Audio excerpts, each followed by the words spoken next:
Culinary greetings, CJ together we come. Today we are with, it's an honor to be with Chef Francis, Executive Chef Francis, on Culinary Talk Show. Ladies and gentlemen, present Chef Francis to you. Chef Francis, good morning, Chef. Good morning, Chef James. Good morning, viewers. Thank you for having me. This is a privilege. I would like to start by, giving a very, very huge kudos to Chef James for being able to single-handedly find the Chef James Associate as a platform for chefs to come and leverage on the little knowledge or more knowledge, so to say, that they have. This forum has been very interactive, very helpful, giving people job, put food on the table for people, and I like to say a very huge kudos to him. It started a long time ago, it's a long story anyway. We will talk about that maybe some of the time. Our culinary talk show today is Who is a Chef? We actually want to know today. This is an open and interactive forum to all our audience and chefs and gourmet people that love food. We want to really come up with this idea of, oh, is he a chef? Yes, he's a chef. Oh, I'm a chef. And just everybody is a chef. So who is actually a chef? And this is our question. Our lines are open, as you can see on the platform. You can just give us a holler, and then we can discuss it together. And as this is going on, we would like to quickly address this question.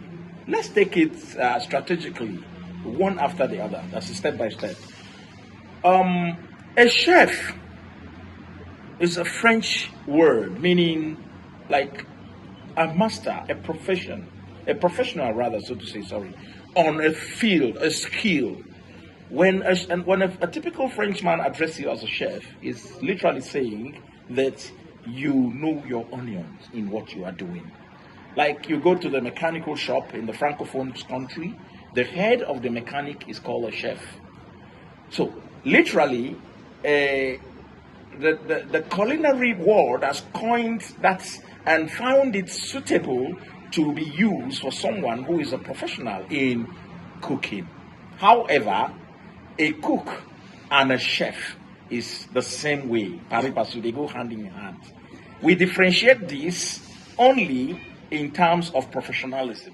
When anyone is called a chef, it means that that person has honed his craft to a certain level that he could be acknowledged as someone who can cook professionally. So by and large, we still have that dichotomy of a chef in our context now from a cook. Literally here we say a cook is more like a smaller chef who is coming on the ladder, who can make maybe the national cuisine and all of that, who knows the kitchen etiquette and to an extent. But a chef is that one that has already specialized in setting area and knowing very much far ahead of a regular cook. Our lines are open actually. You can go and then give us a call so that we can really interact on this matter. Chef Francis, thank you. You know, like everyone who can put on a jacket is a chef. Someone who can make local dishes like tabusi, semovita, and some chef. In fact, this topic today is very important for us to know who is a chef. And that's why we're here with Chef Francis, a senior chef, a culinary expatriate, to tell us the way who is a chef, so that when the workshop is coming for chefs to come and acquire some knowledge, it will help us. We all learn. The kitchen is deep, so it's an honor to be with Chef Francis this morning. So Chef Francis, as he said, the lines are open to ask a question. Whatever question you ask, you want to ask, the lines are open to ask your question. So Chef Francis, thank you for having me. You're welcome, Chef James. I'd still like to read out our lines for you so that for those of you who are really interested and want to contribute one way or the other to our talk show, the lines are MTN line is 080 69 29 5179. Thank you very much. So please feel very free to really air your view, ask your questions, and we can contribute and assist you in the best way we can. No one is an island of knowledge. As much as we know, we can actually share with you. So your contribution will really go a long way as we interact together. Let me quickly let you understand that by and large, I am the head chef of Bon Hotel Octagon Jahi with my colleague here, Chef James. We are actually at the Bon Hotel Octagon Jahi, the newest one in town, with about 225 room facilities, an Olympic-sized swimming pool, a standard gym, spa, and just name them. I think you just have to come here and feel the vibe. Our live bands and other activities which we carry out is really top notch. And I will tell you that our iftar and sahur menu on the buffet is epic. Please, a trial will convince you. You can also recommend visitors to Bon Hotel Octagon Jahi. Thank you very much. Now, back to our topic. A chef, as far as we are concerned, like I say, is a professional in cooking, is a professional in cuisine, is someone who can manage a kitchen, who can run a standard kitchen. You know, we have to take it from the angle of, restaurant and hotel. The restaurant, open restaurant kitchen, and the hotel restaurant kitchen are two divided. When we look at typically the organogram, you discover that with the hotel, we have the executive chef who runs the affair. And in the open restaurants, we have the head chef, who is the chef de cuisine, who actually runs the affair. So by and large, anyhow you look at it, the job of the executive chef and the head chef are almost the same.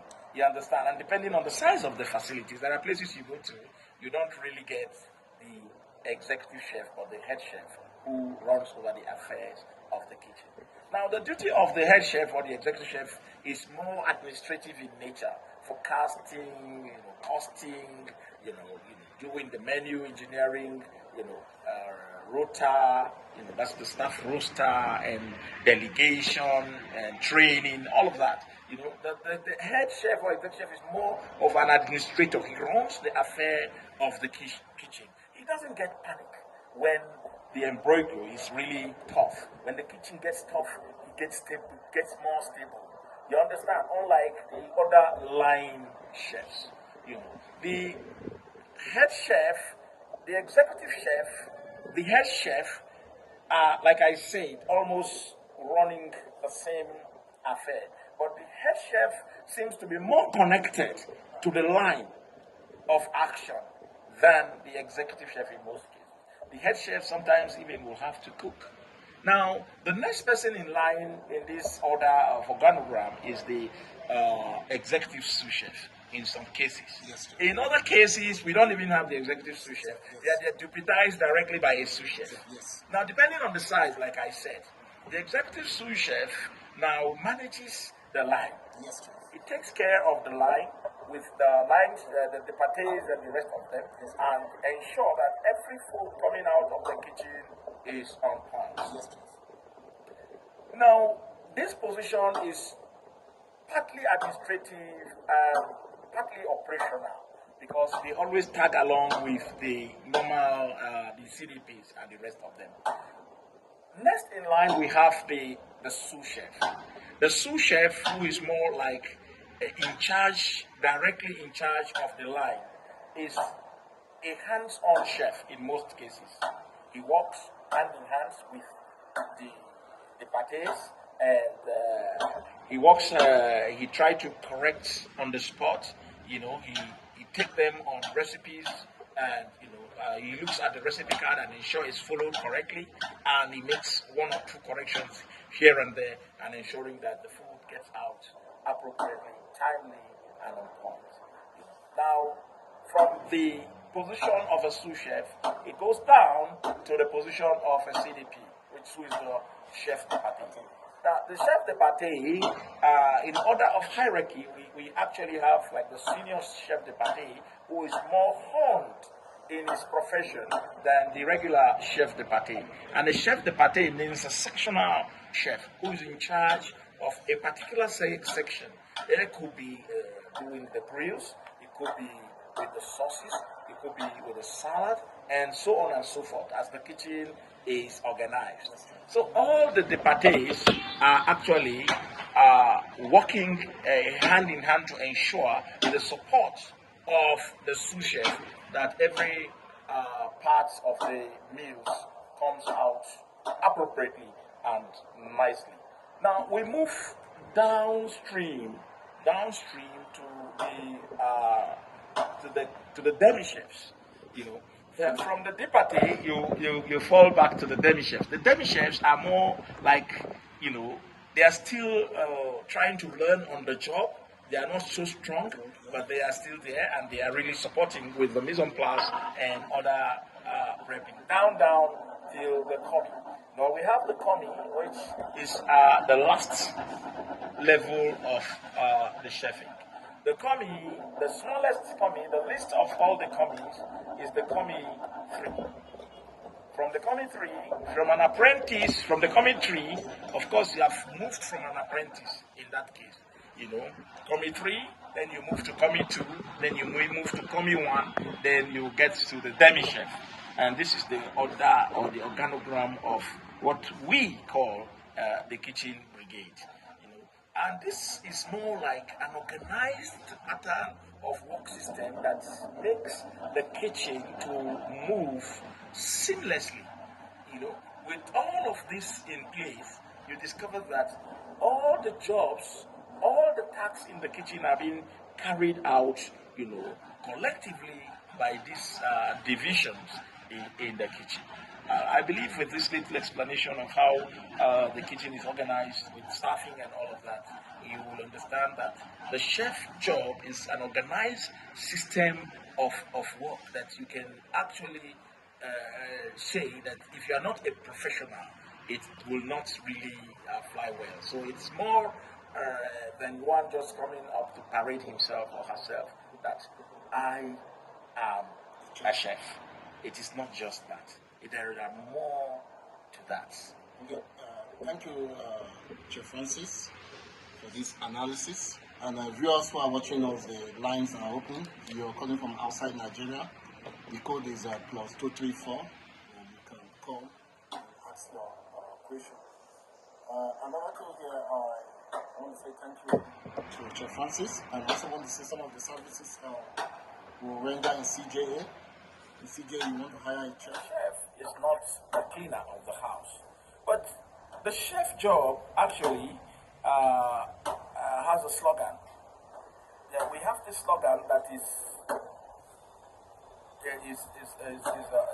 is a way of ensuring that the chef is doing his job in an orderly manner. The bottom line of this chef job is not just about cooking, but you have to be also organized and clean. And this is why we can say that the chef life goes around what we call mise en place. Mise en place simply is the preparation ahead of time or prior to cooking. Now, if you don't plan well, of course you're bound to fail. And mise en place is that makes your job to come out timely. Like, I will tell you for free that mise en place cut down your time of cooking by 20 minutes if you have a proper mise en place. A meal that will take you 1 hour to cook, in 40 minutes, that meal can be delivered. Now, Why am I emphasizing on mise en place? Mise en place is that keeps you really organized and keeps your table, your work surface really clean. We would say a chef must be organized, and we will say clean as you go. You understand? That's the slogan I've just talked about earlier. Clean as you go. And this is from the Americans. They will say clean as you go, but the British will say walk and clean. You understand? So why is all this? It's because once you have a clean environment that you're working, the environment actually gives you the vibe to really connect and work properly and work in an organized manner. Now, it's a slogan actually that all chefs must imbibe on, all chefs must carry themselves along with this slogan, and all chefs must understand that as you work as a chef, you clean. We will say in the kitchen that the work surfaces are for the chefs. Where you work, where you cut your chopping boards, what have you, they are all for the chefs. But the floor is actually for the cleaner, the kitchen cleaner. You cannot work on the surface where you're working your work surface and at the same time begin to scrub the floor. No. Except in the case where you have to clean down or you have to do what we call deep cleaning. And this is a session on its own. So that is just the point. A chef is not actually a cleaner. A chef is not actually a nanny. A chef is not actually a gardener. A chef is that person that cooks your meal in a healthy and in a hygienic manner that will nourish your body and your health. So by the time you begin to use your chef for other odd jobs, whether you like it or not, that attention to details will no longer be there.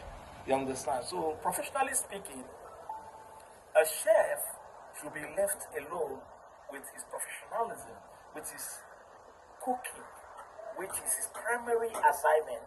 Every other thing a chef does, apart from the cooking and cleaning of his environment, his equipment, his utensils, his work surfaces, is additional. So it depends if you have a negotiation with your chef that, okay, he's going to be cleaning your house, your surroundings, and watering the flower, and after all of that, and it's an agreement. That's up to you. You understand? It depends on how you agree with him, But in any case, it is not the duty of the chef to do these additional jobs. I think we should have that at the back of our mind. Thank you very much. Thank you, Chef Francis. He don't speak all the grammar. He don't say, the British will say, is it clean as you go? Okay, Niger, work and clean. British. Niger, as you dey work for kitchen, you dey clean. And the standard, you dey work, you dey clean. Don't say you go dey cook, everywhere go just dey dirty. Another question again, where I want to talk, where Chef Francis still tell the viewers, say the watchers, how much do you think a chef should earn in this part of the society we find ourselves, like Africa? Let me use Africa generally. Yeah. Thank you very much, Chef James. When it comes to salary negotiation, I think, in my own opinion, is personal. It's private. You understand? Because we can be on the same level of chefing, and I might be collecting more salary than you do. It all depends on how you negotiate your way through. However, there is a standard of payment on this job. You see, if you listen to me earlier when I was categorizing the chefs based on their skills and their levels, I earlier mentioned that we have the executive chef who is at the helm of the affair, and the head chef, you understand, the head chef who is the chef de cuisine, and then we have the executive sous chef, and then we have the sous chef, and then we have the CDPs, the chef de partie, and then we have the demi chefs, and then we have the commis. You understand? And then finally we have the apprentice. Most of these apprentices are usually coming as casuals, and you can see that these categories I mentioned are not on the same ladder. So you cannot expect a senior CDP to earn the same salary as a Commie 2 or Commie 1. Commie 1 is about the highest ranking in the Commie level, that is the junior level. Because from Commie 1, you can actually become a demi chef. You can actually make something enticing, something fantastic, and people really enjoy. Now, let's look at it this way. Going by the economy of this country now, in my own opinion, as a standard, which I believe is feasible, we can look at between the range of 120 to 150 as I'm going to outrightly start with the categorization from the Commie chef. You understand? Because the Commie actually can deliver. Let's look at 120 within the range to 150 as a suitable salary for the Commie category, depending on their skill set. You could get a Commie who understands this job to an extent than even a demi chef, depending on his experience and the chefs he has worked with.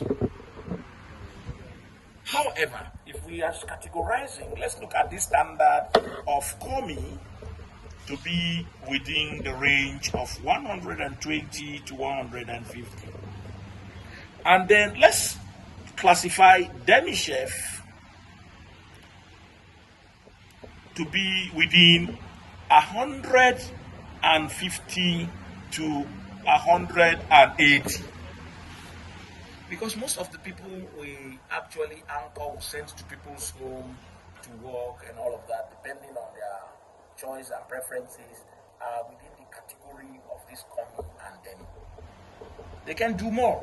So basically, let's look at the demi chef to be within the category of 150 to 180.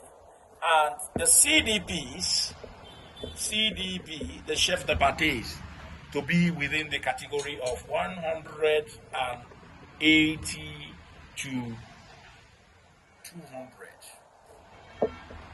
200.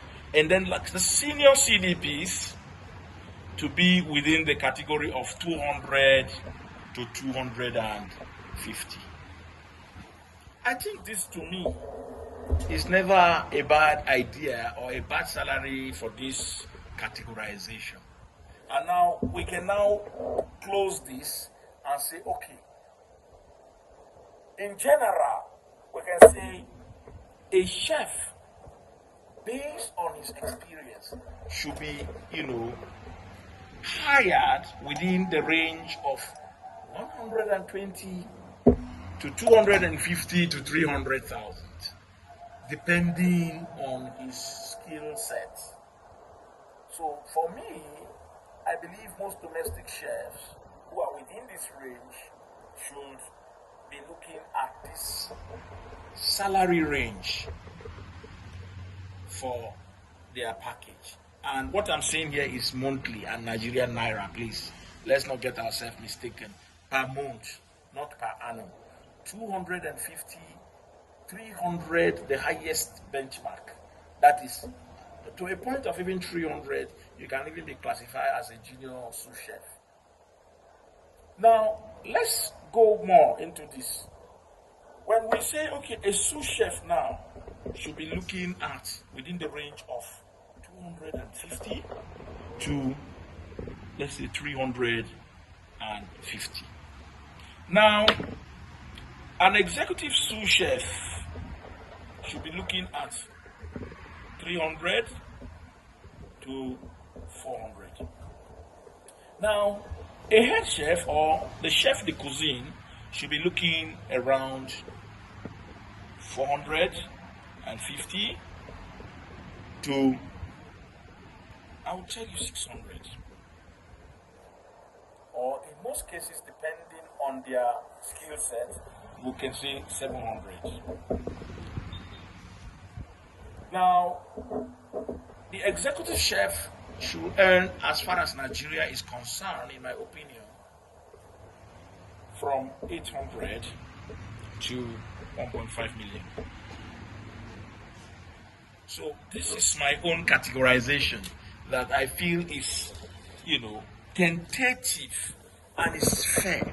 Remember, like I said earlier, it all depends on your bargaining strength and your skill set. I will tell you for free, there are executive chefs, Nigerians, Africans that earn 3 million monthly, 3.5 million monthly, 4 million monthly. There are, depending on your skill sets and what you are bringing to the table. You understand? The same goes to the head chef. The same goes to all the line cook. Without the CDPs down to come.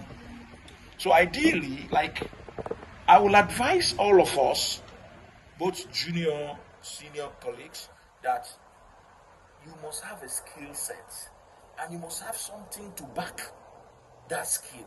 Like, okay, I'm a chef. What do you have?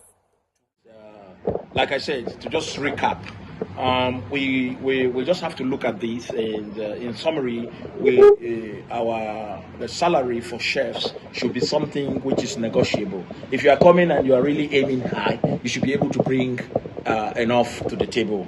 You understand? It's a case of, if you bake a big cake, you eat a big cake. If you bake a small cake, you eat a small cake. You cannot just come to someone, a client who wants a chef, and then you tell him, I'm a chef, I'm paying you 150. You say, no, that's too small. Transportation, transport that, transport this. And in the end, you cannot even, you cannot defend even 100,000. You understand? Your job cannot, maybe the houseboy or the house girl in the house can even make better food than you do. And then you are parading yourself as a chef. They will wah you. They will just make you a laughing stock in that and you shamefully leave the place. You understand? I have come across a chef that cannot even boil water. If you ask him to boil water, he burns water. And he calls himself a chef. So you can just imagine. So these are the things we are saying. So for us to be able to identify ourselves as professional chefs, we must hone our skills. We must learn from veterans. We must learn from professional chefs. We must attend culinary institutions. You understand? And this is the shortest way we can be able to say, oh, I'm a chef. Yeah, by the way, I would like you guys to know that being a chef is not until when you have attended a culinary school. You can learn by experience, on the job, from professional chefs. And of course, you will become a renowned chef. But we will advise all of us to try and acquire a culinary education so that we can have some level of set skills that we can be able to defend that which we call ourselves to be chefs. Thank you very much. Thank you, viewers who are watching us. You can make your comments. You can call us and ask questions. And for those who are watching us, wherever you're watching us, if you want to enroll online training, you can chat us. We'll enroll the online training for you. Then you have a kitchen. You want us to come to your kitchen to train your chefs. Chef Francis here is a founder of the Chef Global. He's also a TV presenter. You can come to your kitchen and train your chefs for you.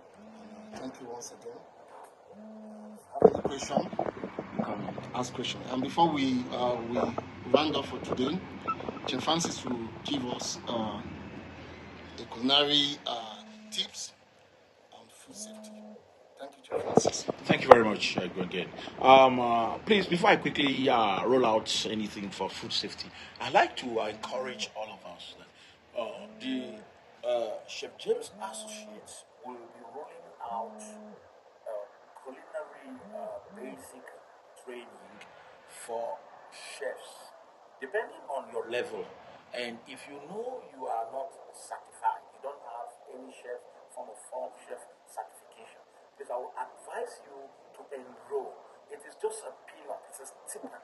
And then we're going to take you through the rudiments of basic culinary arts. You understand? And hone you, and then get you certified, so that by the time you go out there, you have something to show that, oh, I have actually attended a culinary outfit, and this is what I can do. You start from that basic, of course, and what you have as your experience, you add it to it. We'll roll out that plan, and of course, it's going to be a case of the early birds.